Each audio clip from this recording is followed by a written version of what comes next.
So, in this lecture, we are going to cover chapter number 7, topic 7.1, and we are also going to cover quantity theory of money, right? Beginning with 7.1, we here talk about what is money. Money क्या है? तो अगर हम money की definition की बात करें तो मनी हम उन एसेट्स को कहते हैं जो कि इकोनॉमी में वाइडली यूज़ किए जाते हैं and also they are generally accepted for payments, right? So उन एसेट्स को हम मनी कहते हैं, राइट? अगर आप मनी के फॉर्म में किसी भी चीज़ के लिए पे करोगे, कोई भी गुड्स एंड सर्विसेज के बदले, so no one will reject that because people trust and accept it in exchange, right?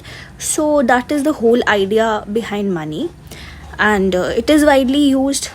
We can give examples, right? Currency हो गए, आपके coins हो गए, demand deposits, right? So this is how we define money. So set of those assets or those assets which are widely used and accepted for payment. अगर हम money के evolution की बात करें, right? So earlier in the history we can say कि beads and shells जो हैं वो बहुत प्रोमिनेंटली एक्सचेंज के लिए यूज़ किए जाते थे, and then we talk about कि gold and silver came into the picture, and now we talk about currency, checkable deposits, and some other form of money, right? Now the important topic we have to talk about here is the functions of money. सो यहाँ पर हम 3 functions की बात करते हैं. First is medium of exchange, unit of account and store of value. Let's talk about medium of exchange. Talking about money as a medium of exchange जब हम बात करते हैं, सो वी से कि किसी भी ट्रांजैक्शन का या किसी भी एक्सचेंज का जो मनी है वो एक मीडियम बनता है, एक माध्यम बनता है. Through that the transaction happens, right? So money as a medium of exchange means that it can be used to make payments for all the transactions of goods and services, right? Then we say it's the most essential function of money as it eliminates the need of double coincidence of wants. So when we are talking about the function of money as a medium of exchange, तो यहाँ पर हम कहते हैं ये सबसे ज़्यादा essential function है मनी का, सबसे इम्पॉर्टेंट फंक्शन है मनी का, क्योंकि यहाँ पर ये एक बहुत बड़ी प्रॉब्लम को एलिमिनेट कर देता है, right? So when money is serving as a medium of exchange, it eliminates the need of double coincidence of wants. Now what is this? So let's go back in the time when there was no money, right? जहाँ पर money नहीं थी. So वहाँ पर क्या था? Barter system की हम बात करते हैं कि C2C इकोनॉमी की अगर हम बात करते हैं कि गुड्स एंड सर्विसेज के बदले आप गुड्स एंड सर्विसेज एक्सचेंज करते थे, राइट? सो वहाँ पर क्या होता था कि 2 लोग तभी ट्रांजैक्शन कर सकते हैं कि जब दोनों एक दूसरे के गुड्स एक्सचेंज करने के लिए तैयार हो, right? For example there are 2 people, person A and person B, right? तो person A and person B के बीच में ट्रेड तभी हो सकता है जब पर्सन ए के पास वो चीज़ है जो पर्सन बी को चाहिए और पर्सन बी के पास वो चीज़ है जो पर्सन ए को चाहिए, राइट? सो ये जो 2 तरफा इत्तेफाक जिसे हम कहते हैं, double coincidence of wants, that was necessary for the transactions to happen, right?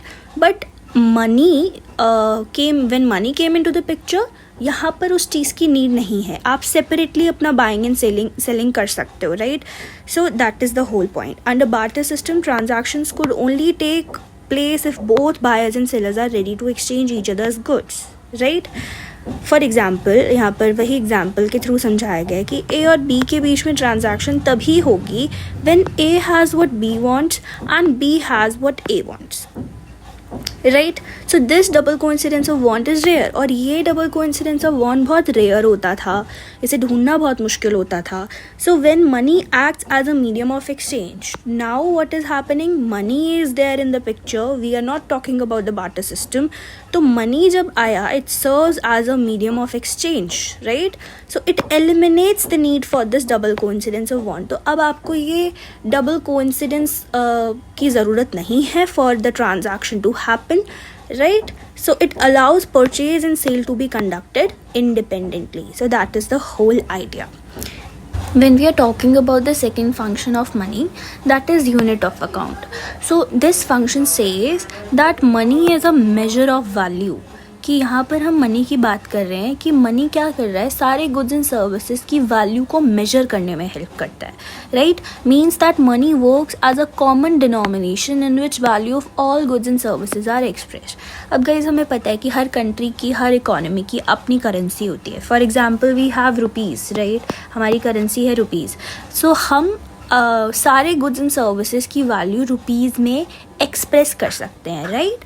So this is what this function of money serves, right.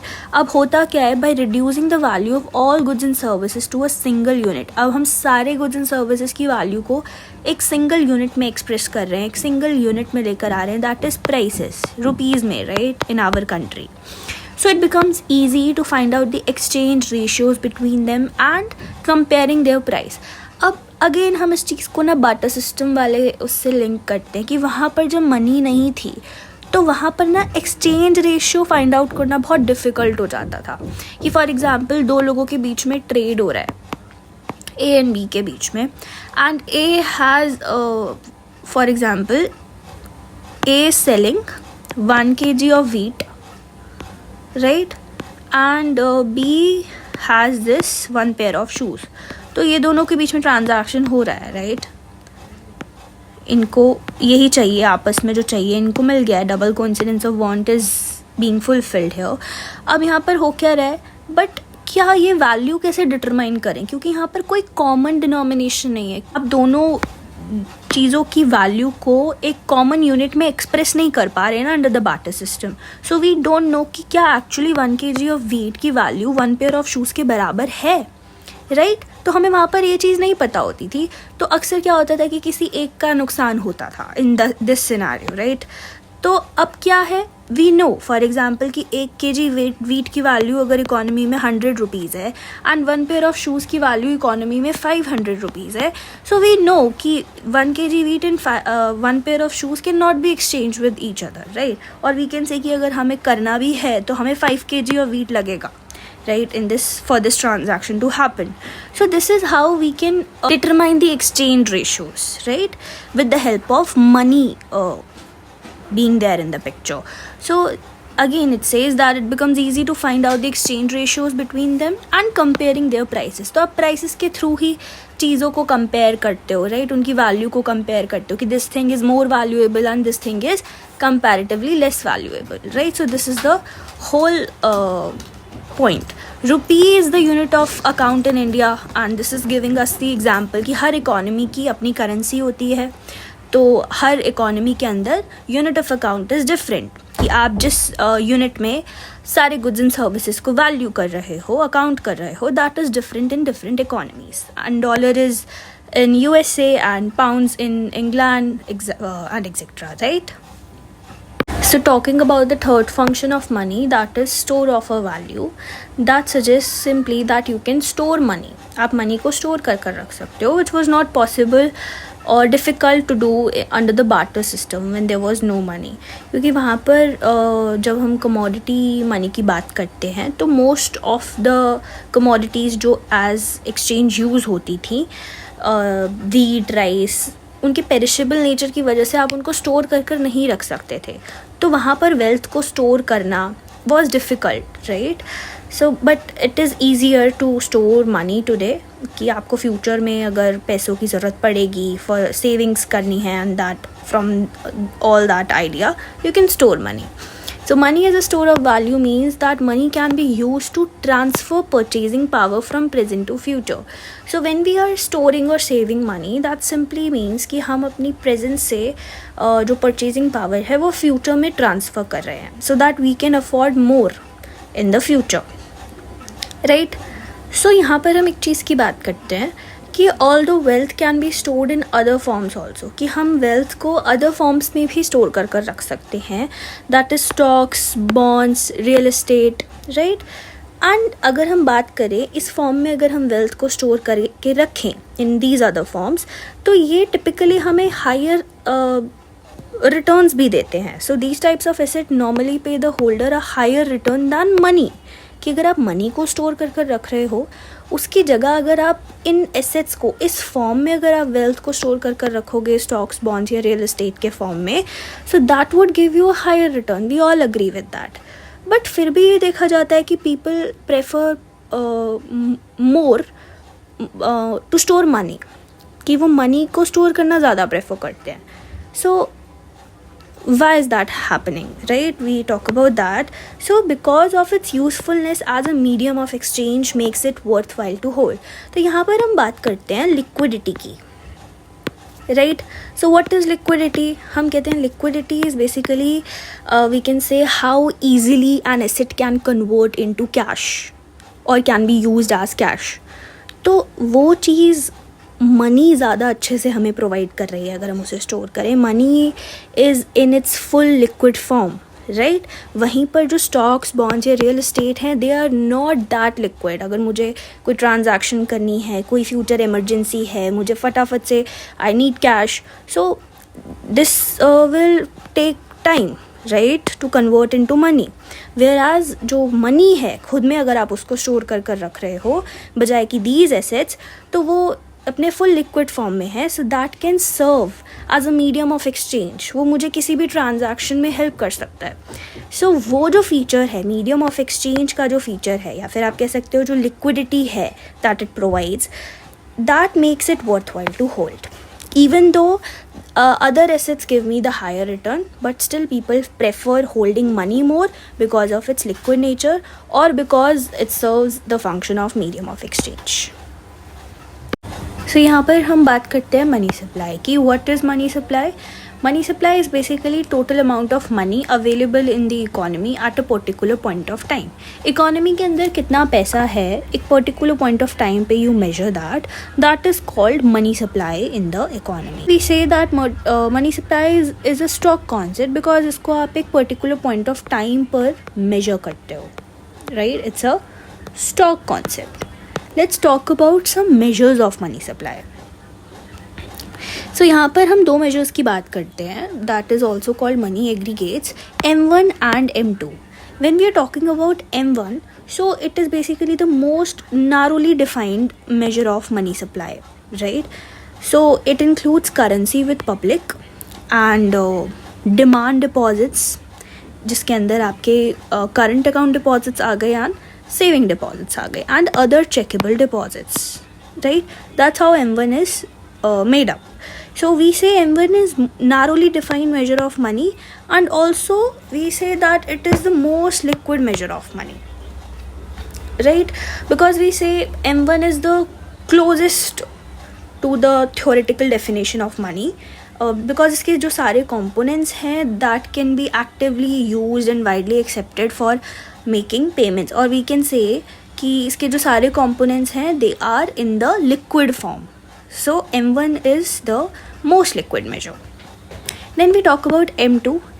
M2 M1 से less liquid है because it is made up of M1 plus saving deposits, and यहाँ पर हम बात करते हैं some small time deposits are also taken into M2. So some time deposits we can consider here. Time deposits will be your fixed deposits, right? तो वो आपके comparatively less liquid होते हैं because you can only withdraw it after the maturity period, right? So that's why we say overall कि M2 जो है वो M1 से less liquid है. And we also talk about mutual funds here, right? So that's how M2 is made up. So this was all about the measure of money supply, M1 and M2. ठीक है.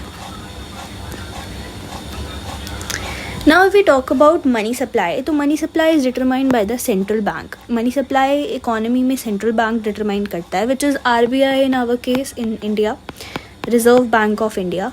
Now here we talk about open market operations. कि open market operation is a measure जिसके through जो central bank है वो economy के अंदर money supply को influence करता है. How does it work, let's talk about that. So open market operation में होता क्या है basically, it refers to buying and selling of government securities by the central bank to control the money supply in the economy. तो through open market operations जो central bank है वो economy के अंदर मनी सप्लाई को influence करता है by buying और selling the government security to public, right. So what happens, अगर हम बात करें परचेज की, अगर सेंट्रल बैंक सिक्योरिटीज़ परचेज करता है, पब्लिक से गवर्नमेंट सिक्योरिटी परचेज करता है, so when central bank buys government bonds या फिर securities from public, the central bank gives money to the public. अब जब पब्लिक से सेंट्रल बैंक सिक्योरिटीज़ परचेज करेगा तो वो उसको पैसे देगा, right. That will increase money supply, right? So whenever central bank wants to increase money supply in the economy by using open market purchase, it can do that, right? Then we talk about open market sale, जहाँ पर central bank securities को cell करता है. तो जब भी central bank government bonds या फिर सिक्योरिटीज़ को पब्लिक को सेल करता है, तो जब हम सेल करते हैं वी गेट द मनी, तो वहाँ पर वो इकोनॉमी से पैसा निकाल लेता है, right. So money supply will be reduced in that case क्योंकि public pays money to central bank, right, जब वो उनको sell करते हैं. So this is the whole idea how open market purchase or open market operation works in order to influence the money supply in the economy. So here is a term which we have to talk about, that is deficit financing. So when government needs money, right, so instead of collecting taxes from the people, government borrow करती है from the central bank, and in return government gives government bonds to the central bank, right. So the central bank then creates new money and it gives it to the government. तो economy के अंदर new money enter कर जाती है, so that increases the money supply. So deficit financing is this only.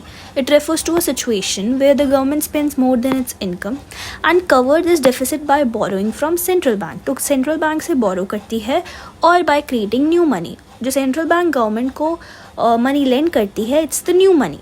And the government borrows from central bank. In return, the government gives securities or the government bonds we call to the central bank. Central bank prints new money and give it to the government. That's how new money enters in the economy and money supply increases. So this whole process is known as deficit financing, जहाँ पर government के deficit को new money print कर कर finance किया जाता है through central bank. This is called deficit financing. So I hope this much is clear to you guys. So our 7.1 is done. So now we are going to talk about the quantity theory of money. So there is a very fundamental question in the macroeconomics, that is what determines price level in the economy. So according to the classical economist, they say that money supply determines the price level in the economy, or the quantity of money determines the price level in the economy. That has been explained through this quantity theory of money that we are going to discuss. So if we talk about who has given this theory, so the basic idea of quantity theory existed earlier, but the most systematic, or we can say the mathematical version, was given by Erwin Fisher through the equation of exchange that what we are going to discuss, right. So let's talk about equation of exchange. Equation of exchange says m times v is equals to p times t. Let's talk about all the variables used in this equation. M means money supply. Money supply tells us total amount of money in an economy at a particular point of time. Basically quantity of money, economy में कितना पैसा है, right. Velocity of money basically tells us that money economy में कितनी बार use हो रही है for transactions, right. सो कितने हैंड्स मनी एक्सचेंज कर रही है, that is the idea behind velocity of money. So it says कि m times money supply multiplied by velocity will always be equal to value of transactions, that is represented by p into T, where t is total transaction मतलब volume of transaction and p is price level, right. So total transaction multiplied by price, that gives us value of transaction. अगर हम p into t करेंगे So that gives us value of transaction. So that is what it's telling us, right? So M into V. Let's consider an example कि economy में money supply है rupees 300 and velocity is 5. So that means कि economy में the money is used 5 times in transactions, right? तो 5 बार money को use किया गया और 5 hands money has exchanged. So economy में कितने value का transaction होगा? How would you determine that? You will get it by multiplying the quantity of money into velocity of money, right? So from here you will get that economy में 1500 का transaction हुआ है. So this is the value of transaction. So this is what equation of exchange tells us, that M into V is always equals to the value of transaction. If we talk about T, यहाँ पर जो हमने T consider किया है, that is talking about total transactions happening in the economy. तो total transactions में second hand sales भी आ जाते हैं and stock market transactions भी आ जाते हैं. But ये सारी transactions का record रखना, this makes it difficult to measure. It is difficult to measure the total transaction when it comes to second hand sales, stock market transactions. तो real life में इसे measure करना, it is difficult, right? So economists basically they simplified the model, and instead of total transaction they talk about only final goods and services now. So they have simplified the version of the equation. Total transaction की जगह they have talked here about only the transactions of final goods and services, that is GDP. So यहाँ पर हम total output की बात करते हैं. So that is more practical, right? That makes this equation even more practical. So now what this equation tells us, it tells us MV is equals to PY. So MV is basically total value of transaction. कितने transactions economy में हो रहे हैं हमने ऊपर देखा था. M into V tells us value of transaction. We can say it tells us spending, total spending ये हमें बताता है. So through this equation हम देख सकते हैं tells us कि total spending economy में total value of output, P into Y is telling us value of output. So total spending जो economy में होंगे, that will be equal to total income or total output. Right? So now let's talk about the important conclusion or the crux of the quantity theory of money, right? Since we have discussed the equation, so we have these assumptions. First is कि हम velocity को यहाँ पर constant consider करते हैं in the short run, because velocity money कितने hands exchange करेगी, कितनी बार ट्रांजैक्शंस में यूज़ होगी, that depends on various factors की पेमेंट हैबिट्स कैसी है, टेक्नोलॉजी कैसी है, and we are considering that stays constant in the short run. अगर हम यहाँ पर आउटपुट की बात करें तो यहाँ पर आउटपुट अज्यूम किया गया है कि that output already full employment पर है according to the theory, right? And if we talk about money supply, so guys V हमारा कांस्टेंट हो गया, Y भी हमारा कांस्टेंट हो गया. अगर हम मनी सप्लाई की बात करें तो मनी सप्लाई एक्सटर्नली डिटरमाइंड होता है, it's an exogenous variable. We know central bank determines money supply in the economy. So the only variable here that is left to be determined is prices. So हमारी equation बन जाती है in the form of prices, that P is equals to MV divided by Y, where V and Y are constant, right? So now according to the quantity theory of money, we can see here that price level depends directly on money supply, right? As money supply increases, price increases. As money supply decreases, price also decreases. So that tells us that there is a direct relationship between money supply and prices in the economy. We say there is a proportional relationship, that अगर money supply double हो जाती है तो prices will also get doubled, right? तो same amount से prices change होंगे जिस amount से आपका मनी सप्लाई चेंज हो रहा होगा. So that is the whole idea of the quantity theory of money. इसी को अगर हम डायग्रामेटिकली प्रेजेंट करें by taking quantity of money, that is money supply on the X axis and prices on Y axis. So the relation between two is represented by upward linear graph that tells us that there is a proportional relationship between these two. So when money supply was M1, prices were P1, right? As money supply increases from M1 to M2, prices increases from P1 to P2, right? If we talk about the criticism of quantity theory of money, so first criticism given is that velocity is not constant, क्योंकि हमने assume करा था मतलब in the QTM it has been assumed कि velocity is constant, but reality में velocity continuously change होती रहती है because of people's banking habits, digital payments और इन जनरल लोगों का जो स्पेंडिंग बिहेवियर रहता है according to that, right. Second is that output is not fixed. So in the theory we have assumed कि output is fixed because economy is at full employment level, right? But real economies often have unemployment and they do have unused or underutilized resources. So that is the idea. Third says ignores interest rate. So the major criticism for the QTM is that this theory ignores the role of interest rate, because in reality money supply interest rate को affect करती है and interest rate जो है further investment और demand को economy में affect करता है. That whole thing has been ignored in the theory. Fourth criticism is that proportionality is unrealistic. So अगर थ्योरी की बात करें तो थ्योरी says that अगर मनी सप्लाई डबल हो जाएगी तो prices will also double proportionally. That is what we have seen, right? So but ये जो प्रोपोर्शनल रिलेशनशिप है वो रियलिटी में नहीं होता है. That is what has been said in the criticism. Fifth says that other functions of money are ignored. So अगर इस थ्योरी की अगर हम बात करें तो इस थ्योरी में सिर्फ एक ही मनी के फंक्शन पे फोकस किया गया है, that is medium of exchange, like store of value, unit of account. Other factors or other functions are ignored in the theory, right? If we talk about the sixth, it says that it is only applicable in the long run.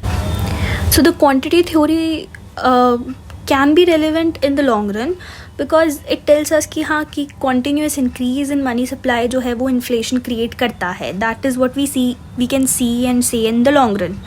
But short run में और भी factors होते हैं जो चीज़ों को affect करते हैं, प्राइसेस को अफेक्ट करते हैं.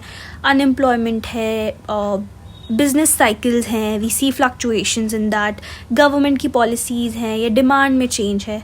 सो this theory actually fails to explain short run economic fluctuations properly. So that is all about the quantity theory of money.